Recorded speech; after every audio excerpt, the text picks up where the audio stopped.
Welcome to the Burn Factory Podcast with Priest and Phoenix Rivera. Listen as the boys interview the biggest names in sports and entertainment. The Burn Factory starts now. What's up, guys? Welcome back to another episode of the Burn Factory Podcast. I'm your host, Priest, joined by my co-host, my brother, the one and only Phoenix. Say what's up to the camera. What's up, y'all? This is called the Burn Factory for a reason. I was literally caught on fire. 50% chance to survive, but through that started this podcast because I believe every single person out there on this planet goes through a burn moment somewhere in their life. You heard Priest say a burn moment. So a burn moment is a super hard time in your life that you just have to fight and overcome. And me and Priest believe that every single person on this earth go through little burn moments that truly build them to who they are today. But Priest, I've just got to say, I love history. And the UFC has been around for 30 years now. But I truly believe that these pioneers do not get the credit they deserve. Our guest today was a pioneer of mixed martial arts. He started training MMA at 16 years old. He was the UGC and the MCC lightweight champion, and he's had over 24 UFC fights. So please give a welcome to Jeremy Stevens. Thank you, guys. Thank you. Thank you for coming to the Burn Factory. Yes. I see you wearing a Chiefs hoodie right there. How did you become a Chiefs fan growing up in Iowa? Yeah, growing up in Des Moines, Iowa, we don't have a football team, so the next best thing is to search outward, and Kansas City was my team. You know, my dad, he liked Green Bay. I really liked Aaron Rodgers, Brett Favre. Brett Favre was really what got my attention. That guy threw bullets. You know, he had a good right hand, so I always took pride in that. But Chiefs, like you said, went down and watched Priest Holmes, Dante Holmes, running back in the day, and going down there, you know, 30 below, cold, having fun. See, that's what I don't miss. Wild. That's what I don't miss about growing up in Colorado is the snowy games like that. We used to go to the Denver Broncos games, and those are some crazy playoff games.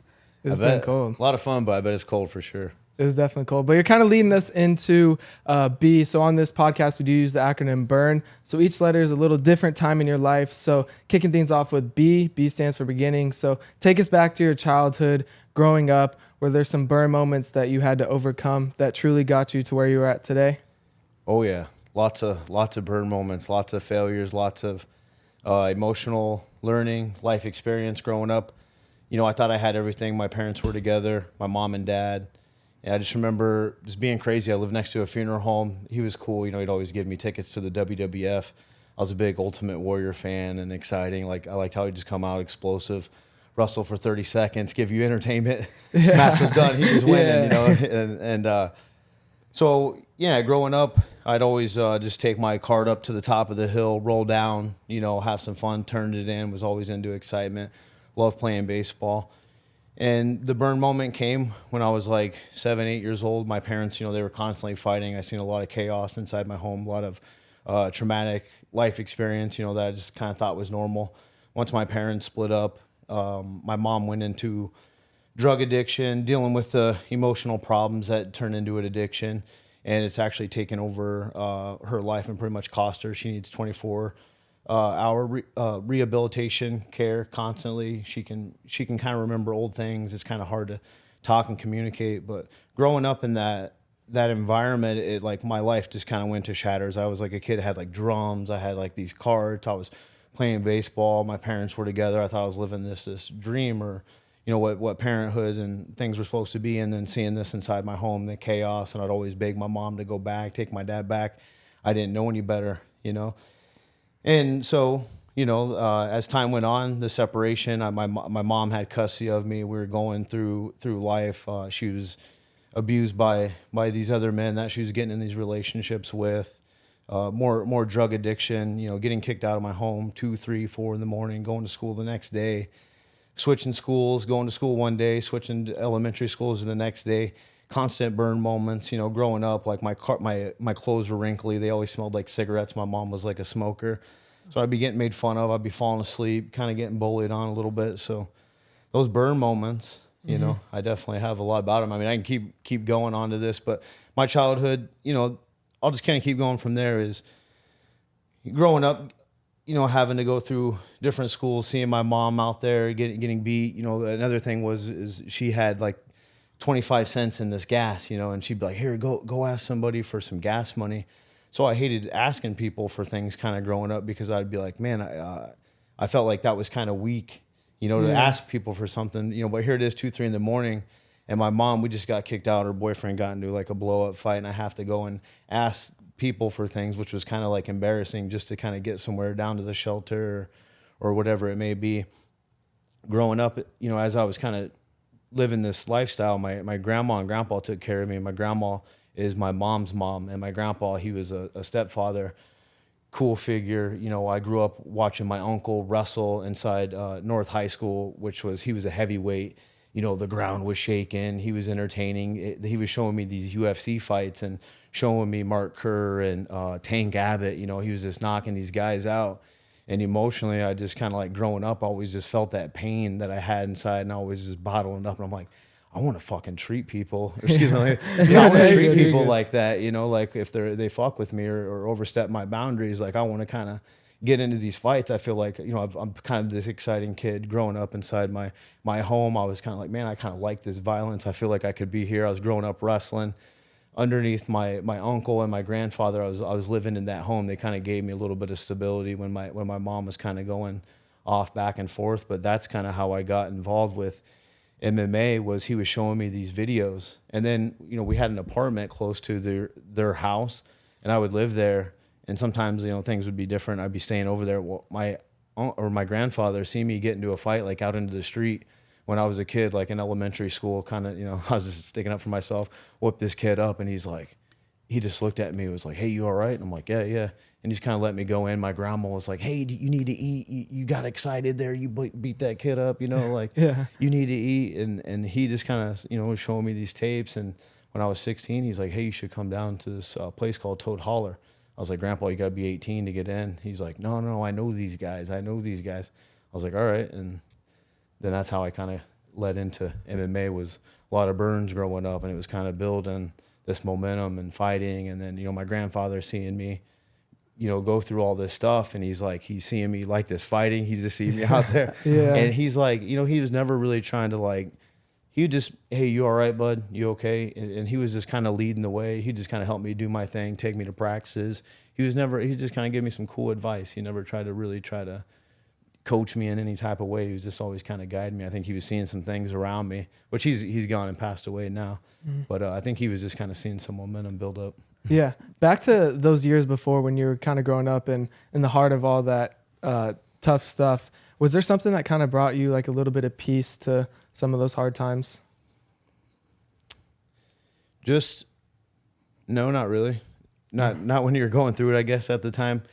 I was just a very young man trying to grow up, and I was just like, man, when I'm old enough to do something, which is probably about 16, the stuff that I was seeing on the streets, getting my street smarts, I was, I wasn't the best in school, but I had good athletic abilities. I loved to play. I was really focused into that. Kind of got by. I would just say, no, you had to kind of learn and go through it. I think over time, I kind of learned to develop, what was really truly going on. Yeah. You mentioned that you played baseball, and you're actually a standout baseball player. Why did you not want to stick with baseball and pursue mixed martial arts? Mixed martial arts caused me trouble in my school. I was 16, hanging out. I got in trouble for drinking, getting caught at a party. That was like a strike on our thing. And, they didn't like me fighting down there. I was 16. I was basically telling my school, they're like, man, you fight down there. We were going down there. They're like, hey, we don't like you guys going down there. That was a strike. But basically just, I had a problem with, growing up in high school. I had this chip on my shoulder.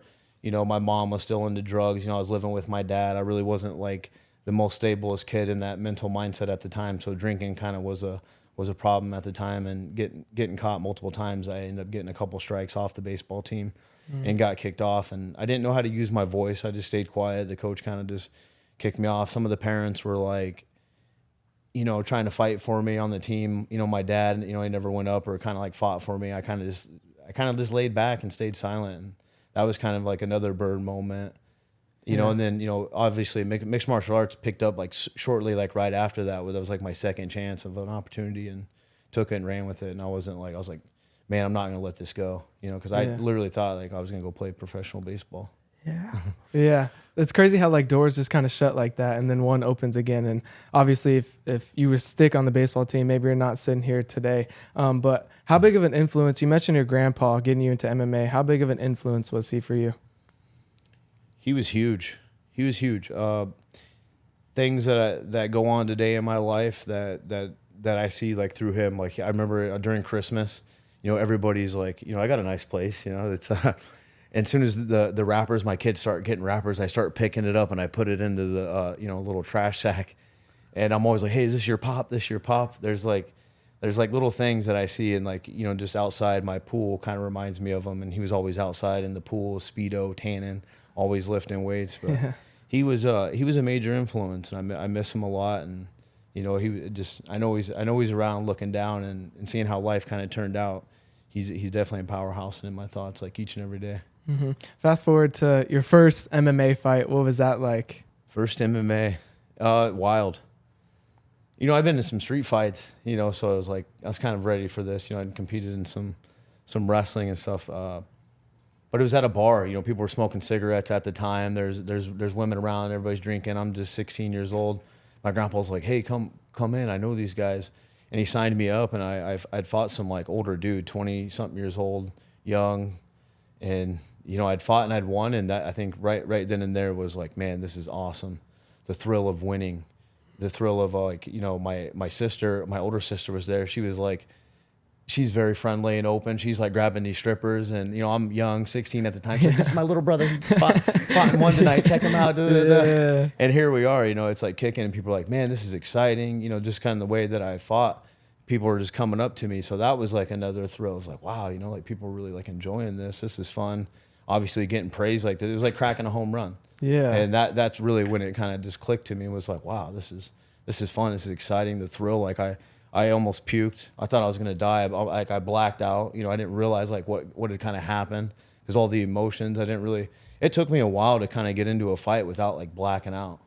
And like going through like that mindset of just kind of like black out, like boom, boom, boom. And then like I would go back and be like, man, I'm kind of like remembering like little segments and kind of trying to piece it together, because of like that was like the adrenaline running through my veins. Like someone's like, bro, you just knocked that guy out. I'm like, dude, what happened?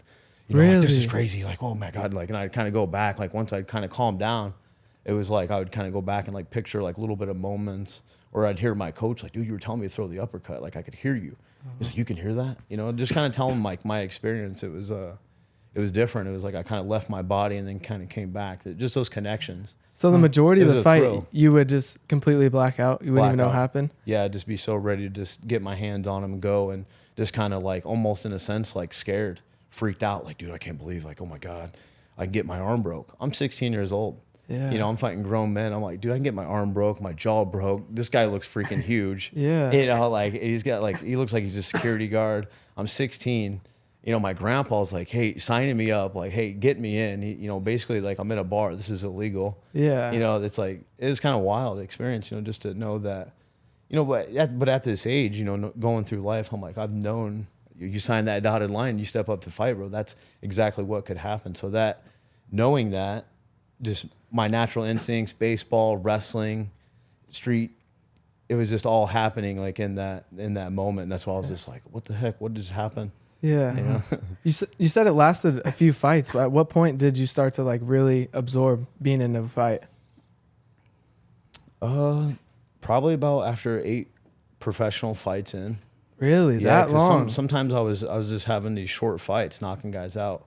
And then I had lost and got choked out, and that's really what kind of like made me like pissed off. I was like, man, that sucks. Like, I want to win. I want this attention. I want that excitement. I feel like a fucking loser. Yeah. Yeah. Like at this, like really, like real talk. I'm like, man, like I hate losing. Like this sucks. Like, but one thing I know about competing is like, it was like baseball. I'm like, this isn't war. I'm alive. Like, let me just shake this game off. What feedback, criticism do I need to give myself, and how do I get back and approach it? And that's what made me hungrier. It was like, man, how do I learn to like do this jiu-jitsu and add this into my wrestling and strike? And then that's when I was kind of like looking up to these people and look.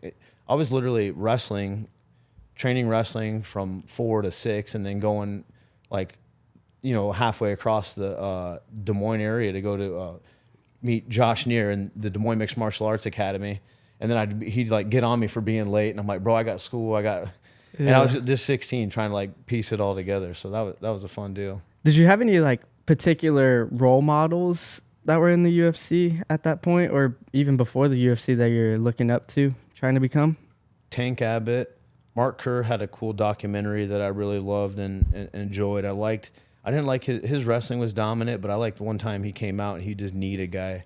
And it looked like he just killed him. Vitor Belfort, when he kneed Marvin Eastman, those knees, bro, it made me just like, that's how I wanted to fight. I wanted to scare people. I just didn't want to put my hands in small gloves. Like, no, I want to knee people and elbow them. And, when I would take people down, this sounds kind of weird, but being from the Midwest, you start to elbow somebody or knee them, it's like a deer in the headlights. Their eyes change. It's different from trying to just box. Yeah. So that was like a thing. Sounds kind of weird and sick, but that was like a thing that I really loved about the Vitor Belforts, the intensity, the walkout of Tito Ortiz, him just getting hyped into the crowd, like let the crowd get behind him, like let that momentum, like feeling that, like it's a feeling it's hard to describe unless you're in there, Yeah, I always want to say I want to take one fight just so I can feel the nerves of it. And let's do it, man. Let me train you. I'm down. I'm down. We're not that far away from each other. So yeah. If you guys do, come train and let's get after it and see where you're at. Where do you train at? At a Victory MMA. Oh yeah, just right down there. Yeah, Victory that's MMA. with Eric, right? Point Loma, Eric Del Fiero. Yeah, Eric Del Fiero. Jocko's over there.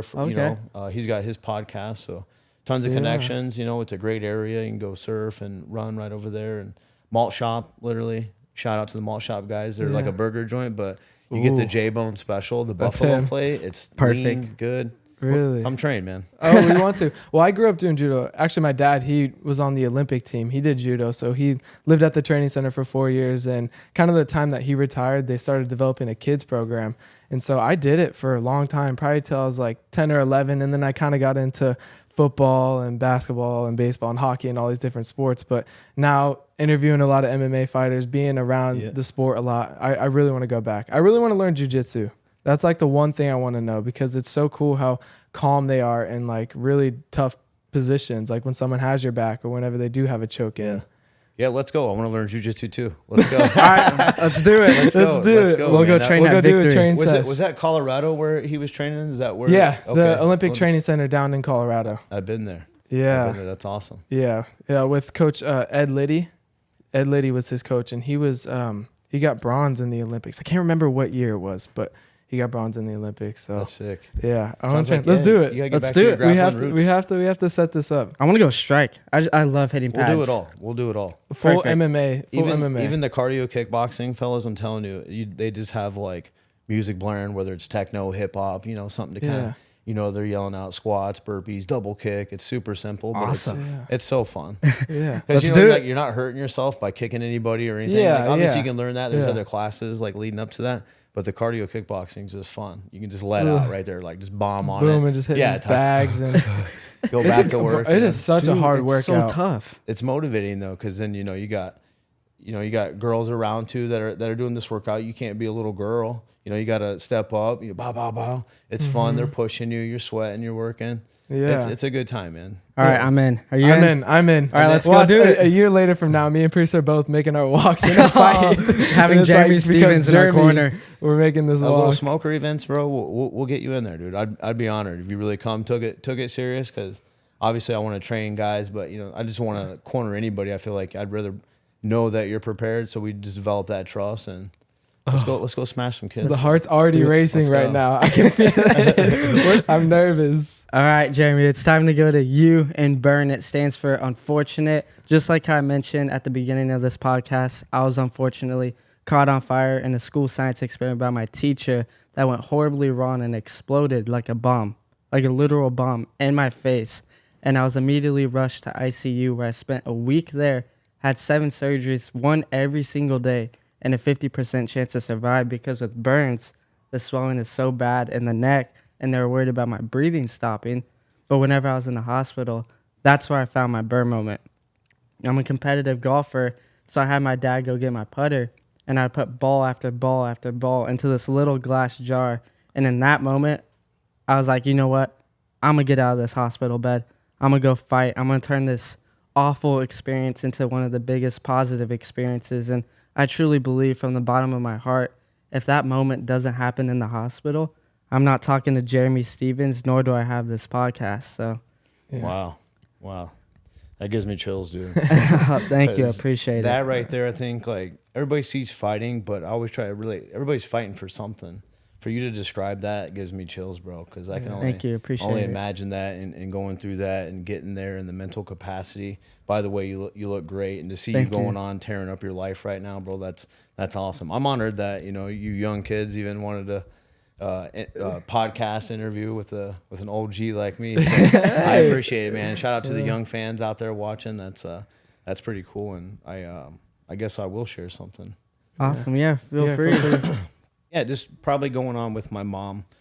The success that I wanted to have as a young UFC fighter out of Des Moines, Iowa, making it in these shows, competing, fighting in main events. A risk taker, guys knocking people out, exciting, getting bonuses. Like I just always wanted to have my mom a part of that, to be like, hey, look, I'm proud of you. Maybe you can watch my kids and just be there in these. You don't have to give me a second. Yeah, no worries. No worries. Yeah, it's a good one to get off. But just to be there, supporting my kids, like seeing my dream kind of unfold because of her and the stuff that I have gone through with her. Your mom's sitting over here, so this is tough. It's your moms are important, and my mom was like amazing. She did the best for me. Even though I went through fucked up shit. It's hard because it's tough. It's tough for me to get out. I guess I'm just trying to be vulnerable and get it off my chest, but it's hard without choking up and just kind of feeling that. Like how I was feeling with you, and I just wanted my mom to be here. To be here in California, my house, with my kids. I always thought I would experience that. That was my expectation. My mom will get it together, fix her drug addiction, and get with me. We're like, this is gonna happen. It never did. Yeah. So, before I'd fought Calvin Kattar in this COVID experience with Dana, he just show goes on. I love it. I love it because I didn't really believe in COVID. Like everybody's got their views or whatever, but I believe in it. I have a good immune system. Dr. Sebi, spring water, baby. I got called and there was my mom. She'd kind of just she had a stroke. She was getting abused by this guy, and she was just so drugged up. Overly medicated. She couldn't walk, just beat down from all the years, like just abuse of men and her drug addiction. And my mom had called me the week, like as I'm going into the Calvin Kattar fight, COVID, or they're calling me with like all this madness, and I'm just like, fuck. This isn't time to fight. Like COVID's going on, like world. I'm like, fuck. This seemed like world was like crashing down. But I'm like, what? I gotta provide. I gotta support my family. Show goes on. That's what I signed up for. 16. Doesn't fucking matter. You gotta perform. Yeah. And there I go. This fucking smashing elbow, beautiful. Like I'm kicking this guy's ass, fucking. But in the fight, bro, I didn't really want to be there. But here I am. Yeah. I'm doing good. I'm hearing my coaches. I'm letting it rip. I'm taking my fucking pain and my rage, my anger, and then boom, elbow. Yeah. Life. I was kicking from the calf, so my foot as I'm walking out there, Dana comes in the back. Famous like little clip it, and I'm just like, sorry, man, I fucked up. Like I was really hoping I'd get that fight, and. I had to go back, and they're like, hey, you want a chair? And I'm like, nah, I'm walking out of here. Like, I want to deal and feel this pain. And I just wanted to deal with it, feel it naturally, not take no medicine, numb myself up or nothing. Because of what my mom was going through and the shit that, her medications. And so I just wanted to deal with it raw. I got sober and stuff like that.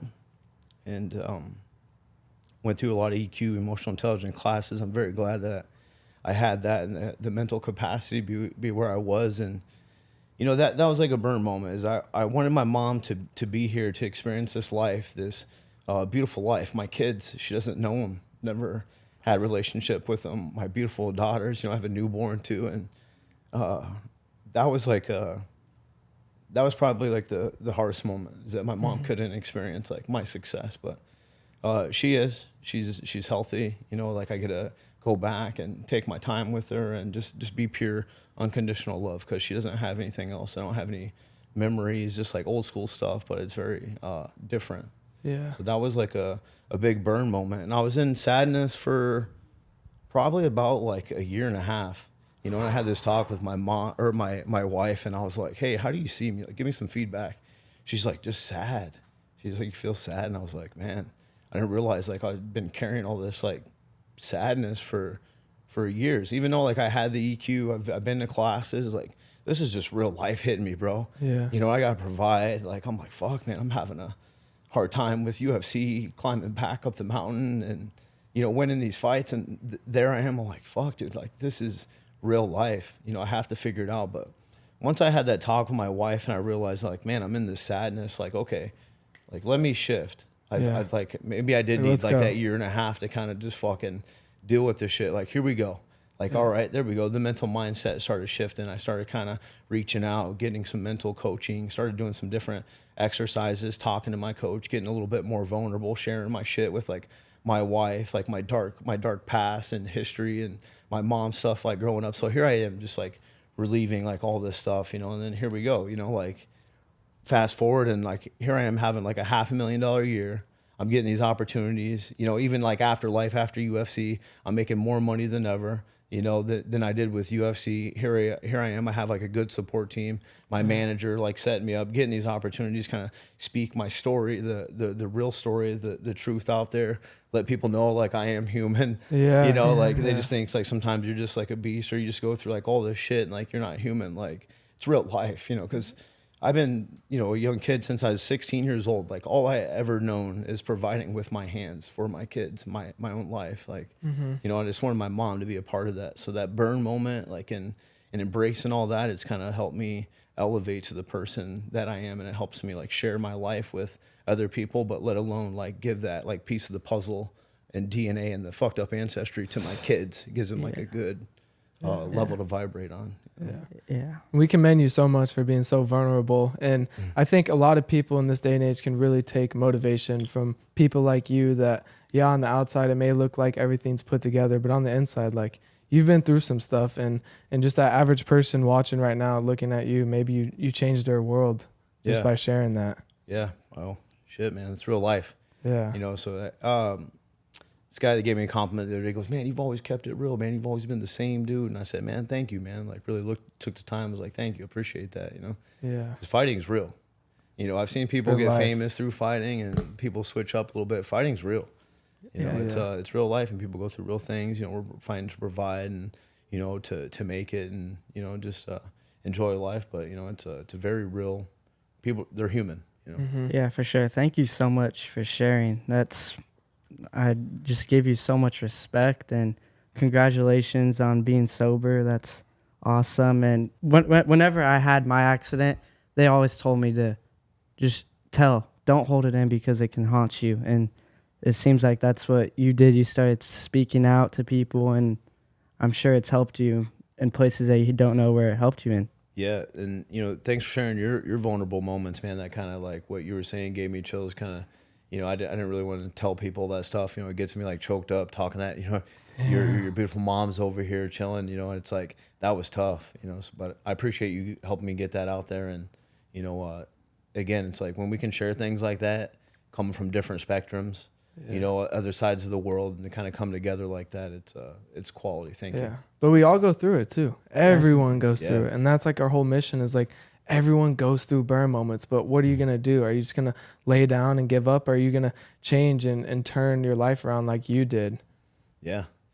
Come back strong, man, with a vengeance. You got to, bro. You got to. I love those moments, because as much as that kind of like almost like it didn't break me, and it didn't, and it's like it made me stronger. And now you like when you have that chip on your shoulder and you're wanting more and more, and you're wanting that success, and you're chasing after it, you're willing to do whatever it takes, and you're just a dog. Like, you're never giving up, no matter how the road goes, the roller coaster, just that never giving up. And those set of tools, they go past fighting. They go to like real life, your relationships, things that you're doing outside of just that box. So it's really good to have that value. And treat every day like it's your last, because you never know when something can happen. Damn straight, bro. Yeah. Especially driving out here on these streets in California. It's man, they're crazy out here, man. They're crazy drivers. I thought like Colorado was kind of bad, and then you come out here and it's like totally different game when you get out here. It is wild. But all right, Jeremy, it's time to go to it's ridiculous, a little bit lighter. Unfortunate times really build us to who we truly are. And for you going through all that in your life, I really think that's made you who you are, and you're an inspiration to thousands of people out there. So we commend you for that. This portion of the Burn Factory podcast is sponsored by Phoenix Salon Suites. Please visit Phoenix Salon Suites at PHENIX Salons SALON Suites SUITES.com to find one near you. As you guys may know, I was tragically burned in a school science experiment by my teacher that gave me a 50% chance to survive. And through that, I have to wear sunscreen every day for the rest of my life. And as being a golfer, the brand I trust is Kula. Man, look at this bottle. Kula. This just screams beaches, waves, and sun. So let's give this a smell. The nice wind of a Tropicana breeze. This is smelling like Hawaii, our favorite place. So next time you guys need sunscreen, go get yourself Kula. You'll thank us later. R does stand for ridiculous. So all those fights, all those years, was there a ridiculous burn moment that you kind of came across? Maybe a fan like asked you a ridiculous question, or someone yelled something at you. Was there something a little ridiculous? Yeah, that time Conor McGregor, who the fuck's that guy? There we are at the New York press conference, and that moment right there, like I was like, I knock motherfuckers out and they don't move. This guy TKOs people, and I felt like I said like a really hard punchline because, you watch my highlight tape, when I knock people out, they're not moving.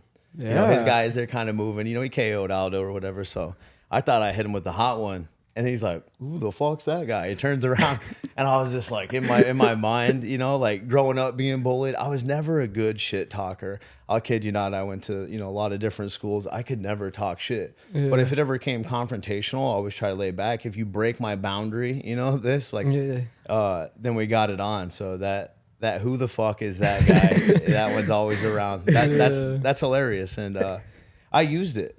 I was fighting Frankie Edgar at the time, a guy I felt like he was ducking, wasn't really trying to fight a guy. Frankie, he was killing people at the time. He just knocked out Chad Mendez. He was going up, and I'm like, here I am, like this guy's been around the business for years. I haven't got the wins or the kind of thing that Conor has, the it factor, the whole country behind him.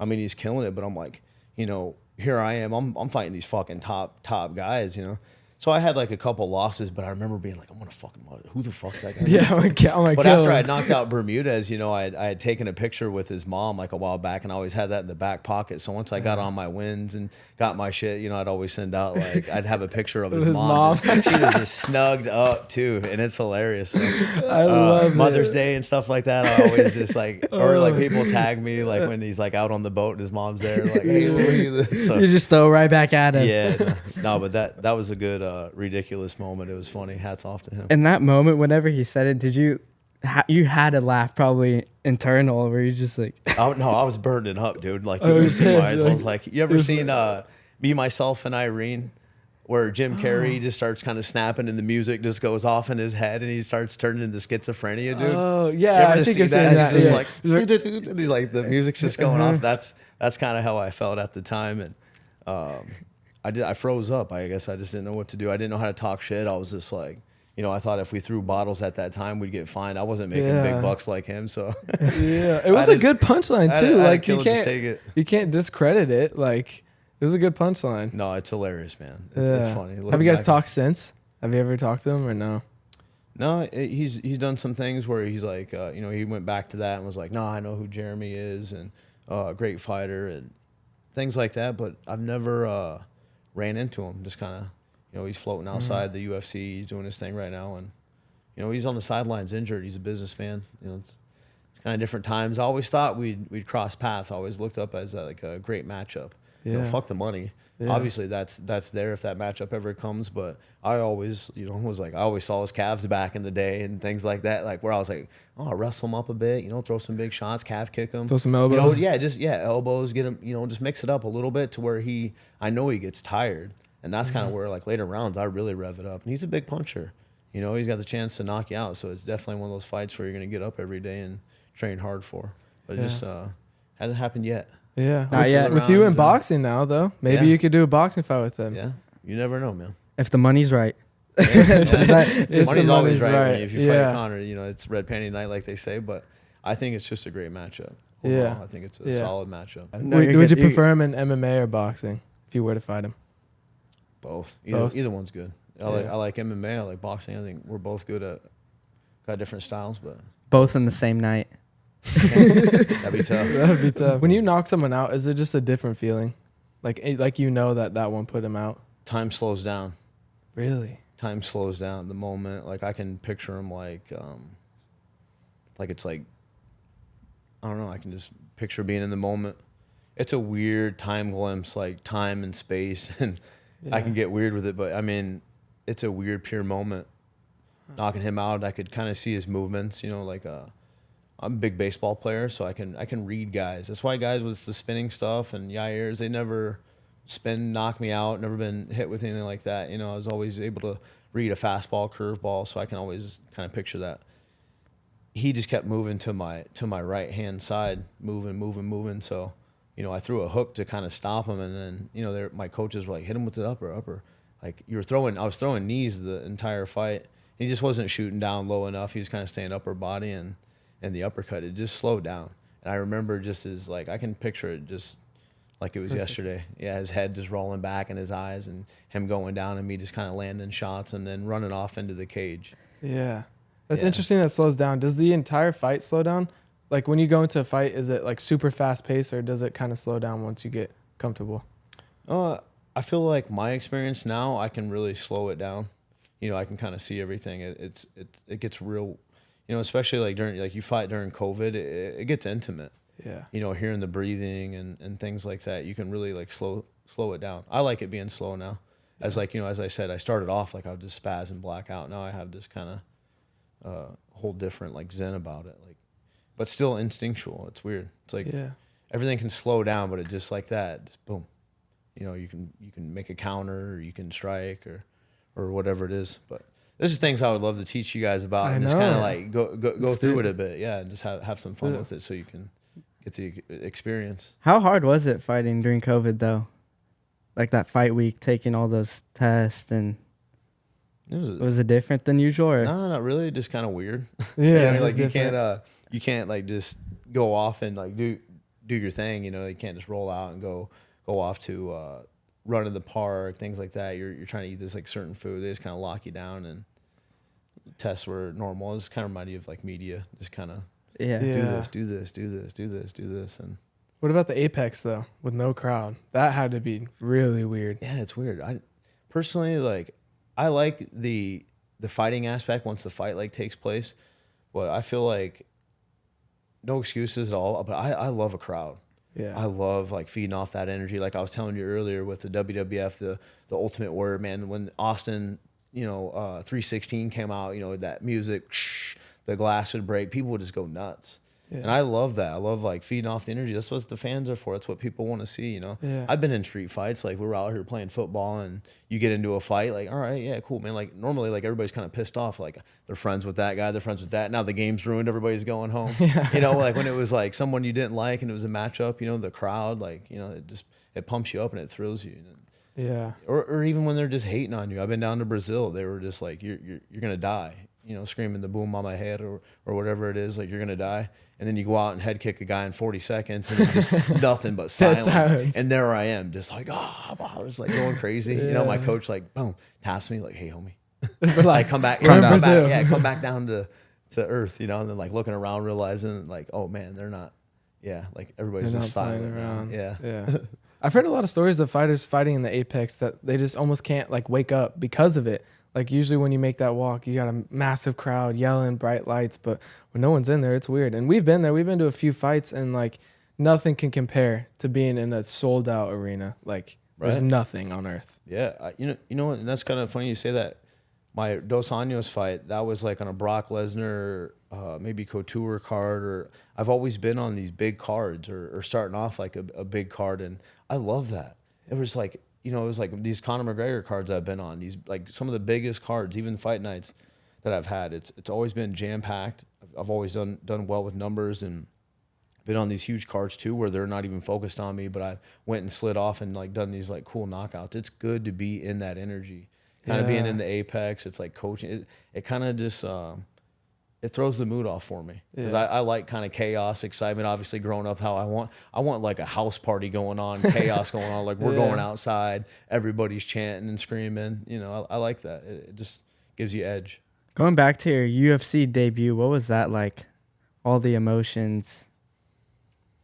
Den Thomas, yeah, I was doing great. I was doing great in that fight.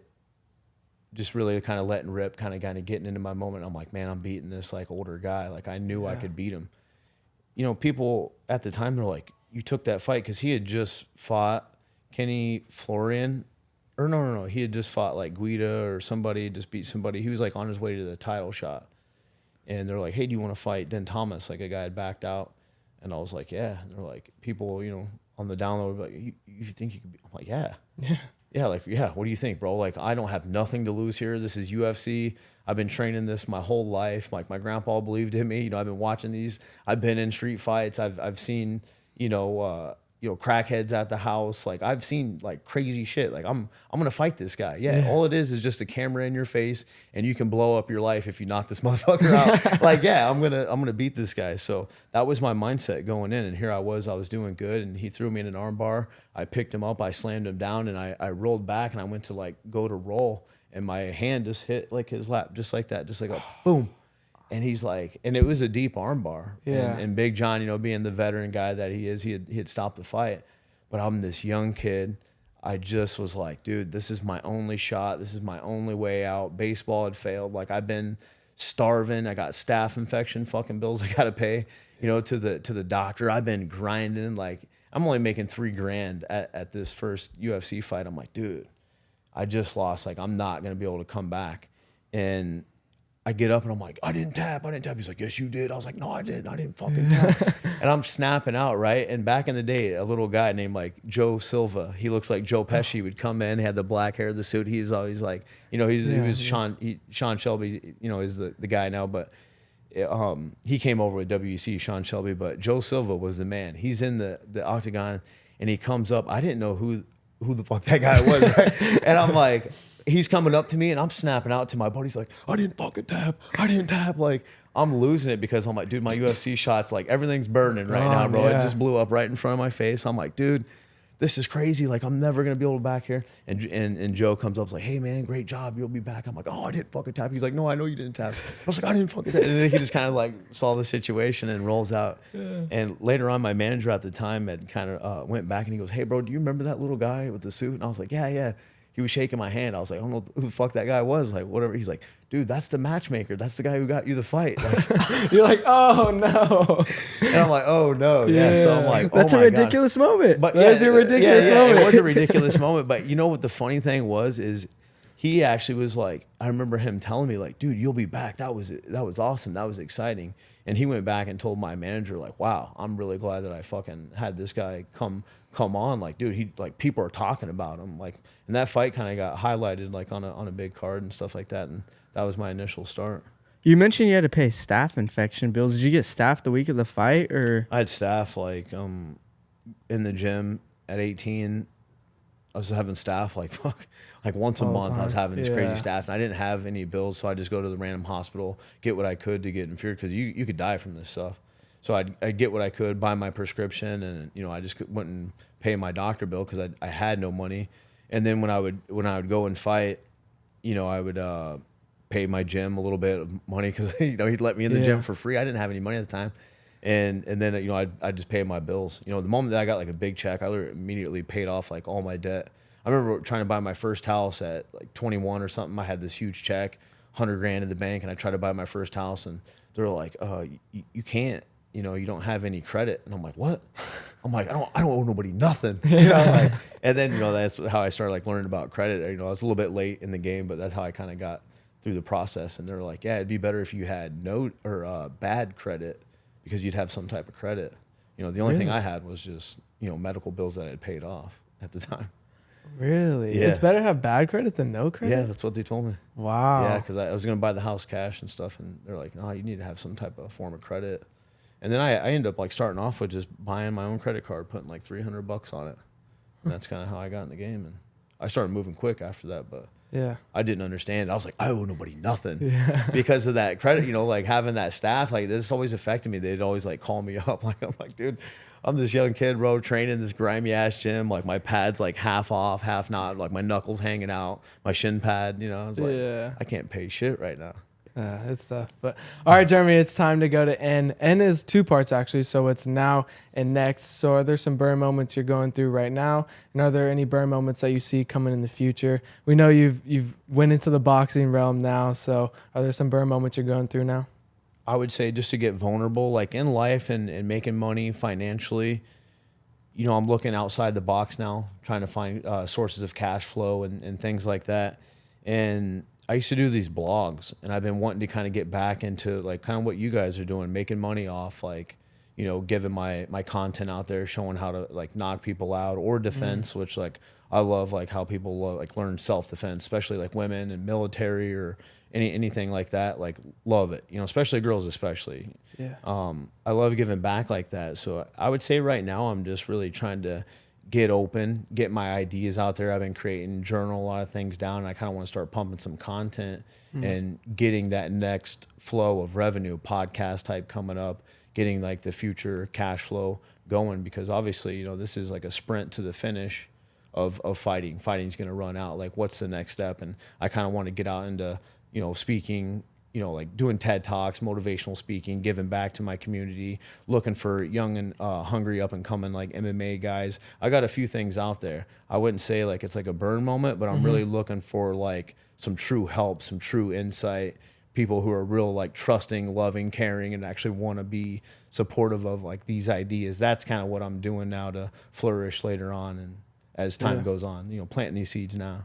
Yeah. So I need help, is what I'm saying. Yeah. So are you going to start a podcast though? Yeah. Yeah. You are? That'd be I dope. want to write a book, do all the stuff, you know, like Goggins. And, you know, I worked alongside Jocko. You know, he was in my corner for Sam Stout when I went there. There's an old school blog where he's just like, let's get it.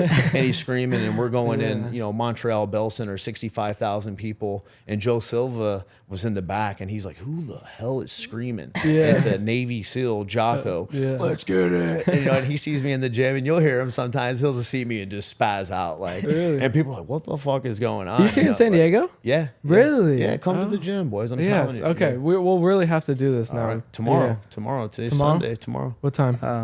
10:30. We start the pro class. You hit me up on the side. Sometime we'll get in this week. We can get in the morning before my class. And if you guys want to stick around, watch like some pros, so you kind of get like ooh, this is how it looks. This is what, you know, these signs or calls make. But I think just getting around, I think you guys would like it. I really want it. We'll take you up on it. Showers, saunas. We have a cold plunge here. We Yep, do. yeah. I love it. I do it literally almost every day. That's good, man. It like I feel so refreshed after, and I just mentally feel on it. It's crazy, and I don't really feel the effects until I don't have it, which is kind of like the weirdest thing about it. Yeah, I know what you're saying. You got to starve that demon sometimes to get that awareness a bit. Yeah, you know, there's times where like I'll even just stay away from the gym. I want to go, and I'll just kind of starve that a little bit just to kind of get that like really good feeling. Alex Bejeda, you know, when Izzy just lost, he was like, man, he kind of mentioned some cool advice. He's like, you know, no hating on him or anything, but he's like, man, this guy performs all the time. He's like constantly fighting, constantly doing this. He's like, I think you should just take a break. He's made so much money. He's like, I think if just he took like 6 months off, did nothing, comes back, he'll be so much more like mentally refreshed and energized, kind of like what you're saying. And I was like, you know what? Like that kind of like rest is a weapon. Yeah. You know, people always grind, and they over grind. I think, like people sleep on like the recovery and like just sleep, how much sleep is actually so good for you. and your mental and your job and your success. And it's a huge part. How long did it take you to like get to that point where you saw like rest is a necessity? I learned at a young age, man. 18, 21, I was 21, 22 in the UFC. I thought my elbow was going to fall off, swinging all crazy. If you watch some of my older fights, I really taught myself how to like switch stances and shoot off different legs, and kind of like I had to adapt and build myself up. That's kind of why I went out and started talking to Dominic Cruz. I saw that he was shifting his stance. I saw that MMA was going there. So I ran into Diego Sanchez when I was 18. I was fighting locally, like at a spot. He came out. They're like, "Hey man, we got you a hotel. Do you want to just stay at the hotel, or you can stay with Jeremy?" He's like, he seems like a cool dude. So he stayed at my house. I watched him on the show. He was doing yoga, and coming from Iowa, bro, we're hard nosed. We're wrestling all the time, but I'd be so just trashed. After I'm like, dude. So I started doing yoga. Coming out here, getting into yoga, I got into functional patterns, learned about myofascial release, how to like move my body, work on my posture, work on my breathing, sleep. So I learned this at like a very young age because I was car crashing my body every day, every week. And I wanted a long-term career, and I had like my daughter, and I'm like, man, I still feel like I can fight. I just kind of had to search for like, man, how do I get better? How can I keep showing up every day, Monday through Friday, which is excellence, like 80 to 100%, or even if I'm down to 70, like that's cool, like days I got to push, but how can I keep maintaining being in the gym? And that was always just recover, learning about sleep, do yoga, eat right, make sure you're drinking cold plunges, Epsom salt, suction cups, getting massage work. And I mean, it's a lot because, rolling out while you're watching Netflix, doing all this, I mean, it takes a lot of time. And what I find out the most is people are not willing to put in that time to recover. They'd rather play Call of Duty, relax, chill. Like the real ones, like the LeBron, Conor mentioned, like, bro, they're training their ass off. Like if you watch the quarterback, Patrick Mahomes, he's training, or he's going out there on the field, he's doing it, but then he's back in the gym. He's training. He might be injured. They're working on his foot. They're rehabbing. They're doing everything they can. They're doing strengthening things. And then the next day or two, he's back able to perform back out on the field. Most people would be like, man, I'm going to take like a week off. That stuff's going to just stay there. It's not going to go anywhere. You're not pushing blood through it. You're not getting the rest that you need. You're out in a week and a half. I mean, he has all this millions of dollars, but he's literally showing you, like, if you just put time into yourself, invest in yourself, push this stuff through, get through like old school, ancient techniques. You don't need no steroids. Like you just need those types of rehabs and those ideas behind you, and boom, you can go out there and play the game. I'll tell you what, if you do all the little things right, it's a game changer. Yeah. Everyone thinks about doing the big things. I got to do the big things. But it's all in the little things that get to the big things. And that's what I like about you so much. Seems like you do all the little things right. And you ever read that book, Chop Wood, Carry Water? No, I haven't. I don't know who it's by, but great book. And there's an Audible too. I've done both. I'll have to do the audio. Chop Wood, Carry Water. It's all about the small disciplines. Doing things like you're going to always take, like it's going to be yours. Like cleaning out a car, like asking you to do it. Like you clean out the car, you go over the top. Like that's always kind of like a reflection and a ripple effect out into your life. Doing the small little things. Chop Wood, Carry Water. It's a great book. Yeah, as Priest mentioned, we're competitive golfers too, so we want to aspire to be pros one day, and we just started working with a mindset mental coach, and he told us to get that book, so that's why I remember it. Yeah, he was talking all about it, how great it was, and it literally changed his life, and just putting a different perspective on how you do even the little things each and throughout the day. Yeah, another thing I want to say about that is, a lot of people think that you have to go through what I've like gone through or like explained. That's not it. You don't have to go through traumatic experience to be mentally tough. Mental toughness really comes from like, you can get a lot of power in just small disciplines. If you can control what you eat and drink, your food and water intake, you will get mentally tough. If you're really sticking to the regimen, you're not breaking the diet, you find little banks of confidence that's like, dude, I said no. Nope. Like, oh, my girlfriend wants me to come over. Nope. My friends want me to go out. Nope. I don't want to eat this. Like, no. Like, oh, here, you want a Sprite? You want to go? Nope. Like when you do that, like you gain like mental toughness, and it adds like an edge, like little things like that. You don't have to go through traumatic experiences, but if you can kind of keep those like small disciplines day to day, doing these like small, it adds up to like the Great Wall of China. Yeah. Coming back to kind of today, last 2 fights have been in boxing. Is boxing something that you're going to continue to do, or is it just kind of something that you dabbled in a little bit? I think it has a future for sure. I think boxing, and I can always go back to MMA, and I'm prize fighting right now. I'm out in the lone wolf in it right now. It's kind of great. I'm just picking up opportunities and using everything that I've have and values in my experiences and my connections and just taking advantage. Boxing seems to be the thing. And it's cool because boxing wants me. They're calling me. MMA people, they're still calling me. It's good to kind of still feel great that my name brings value. They want exciting fights because I feel like that's what I want. I want exciting matchups. I want to get paid my worth, and I want exciting matchups. I want to give the fans what they deserve, which is true exciting fights. I don't want boring fights or these someone trying to come up playing it safe. I really want to have these. This is a sprint to the finish. I really want to have these grand moments where I'm getting these super exciting matchups and going out there performing and giving you guys, the fans, and everybody what they deserve, bro, which is pure action. Yeah. That's what I want. But boxing, MMA, there's bare knuckle. They're calling too. It's brutal, but it's out there, bro. It's I ain't doing no slap stuff. No power slap. But yeah, there's definitely offers out there. It's opportunity. Would you do bare knuckle? Oh yeah. Really? If the money's right, yeah, for sure. If the money's right, and there's a matchup out there for sure. You could definitely see me in bare knuckle. I like it too because I've done bare knuckle before. I fought on the streets. I know what it takes, and being first, being fast, and putting my hands have never broke. I trust these things. Just like in boxing, but boxing's different. Boxing's a different game. I fallen in love with the process that I've been going into boxing. It's great. Bare knuckle, it's wild, it's crazy. And MMA, I love it. I've been back in the gym, wrestling, doing my thing. I really didn't realize how much I miss wrestling and truly love wrestling and the grappling aspect. And like we were talking earlier, I was starving that part of myself doing the boxing. That feels good being back in the gym and wrestling. Yeah. So brings I back just stay ready. Yeah, brings back that hunger. Yeah, it does, man. And you know what? I tell you what, I was just happy to be there. We went through a hard wrestling practice, and everybody I could see on their face, and I'm just like that dog chasing cars, all happy just to be there. I wasn't giving up any takedowns. I was pushing, and it was great. I was like, man, I haven't done it in a while, but man, it feels good to be back doing what I'm loving to do. Did you ever feel a little rusty?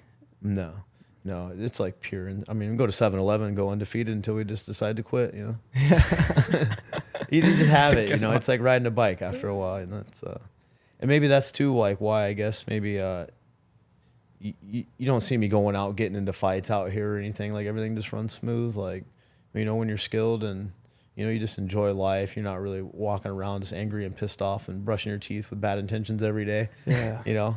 I think more of I like it as more of the competing aspect. That's what kind of highlights it. Which one's favorite, boxing or mixed martial arts? I say mixed martial arts.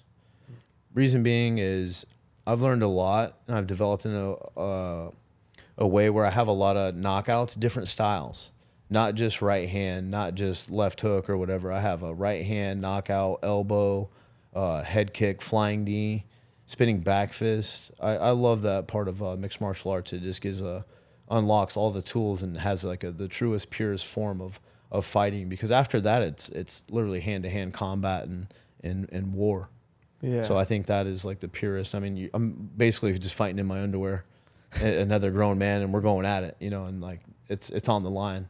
And the guys that I've fought and competed with, it's all top 10. It's all the killers of the kills. I mean, back in the day, it was pretty much like America. They said all the best fighters in the world. But now we're in a time, bro, literally everybody, Beijing, China, Australia, we are fighting the elite of who's who in the world. You think about that, and here we are in our chones just getting after it, twisting hooks. And I would say that's probably the best and most exciting is mixed martial arts because it just gives you those varieties. Yeah.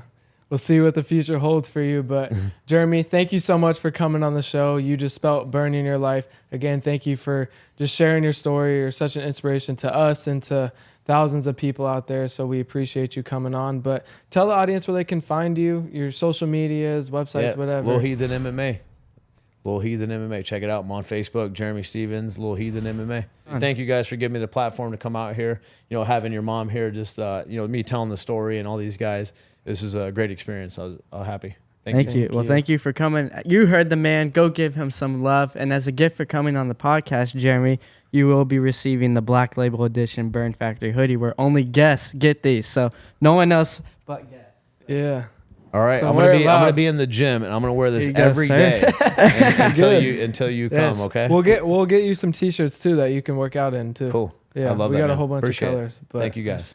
That's going to do it from this episode of the Burn Factory podcast. Like always, like, comment, and subscribe at the Burn Factory podcast. And also be sure to visit my foundation as well, the priestjamesfoundation.org. Again, the priestjamesfoundation.org to understand why this is called the Burn Factory. And we'll see you guys for the next episode. Peace. 3, 2. All right, guys, we're here with Jeremy Stevens, who just felt burned in his life. And he is now the Burn Factory podcast champion. That's right, baby. And new. Hope you guys enjoy that one. No, thank you, Jeremy, for coming on. You're such an inspiration to us and to so many people out there. And we'll take you up on that training session. Nice, let's do it, bro. Let's do I appreciate it, Yeah, guys. Thank you for coming. Thank you.